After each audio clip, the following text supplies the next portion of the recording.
ఈరోజు నీకు ఉచితంగా నీ ఇంటికి ట్యాప్ వచ్చిందంటే, మంచినీళ్ళ కుళాయి వచ్చిందంటే అది చంద్రబాబు గారి పాలన అమ్మా. ఈరోజు మీకు ట్యాప్ ఇవ్వటానికి ఎవరైనా ₹1 డబ్బులు తీసుకున్నారు? ఎవరైనా రూపాయి కట్టుకుండి ట్యాప్ ఇచ్చారా? మేము ఫ్రీగానే ఇచ్చారు. వెరీ గుడ్, చాలా సంతోషంగా.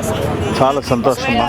ఒకవేళ 10,000 పెట్టి మీరు ట్యాప్ తీసుకోవాలంటే మీకు ఎంతకాలం పట్టుద్ది? ఇంకా నాకు టైం పట్టింది. ఇప్పుడు ఏ పాలన ఉంది మన రాష్ట్రంలో? సంతోషమా. ఈరోజు మన కూటమి ప్రభుత్వం, ఎన్డీఏ ప్రభుత్వం ఉండబట్టి మీ దగ్గర ₹1 డబ్బులు తీసుకోకుండా ఈ ట్యాప్ వేశారు. సో మీకు చాలా సంతోషంగా ఉందా? చాలా సంతోషం.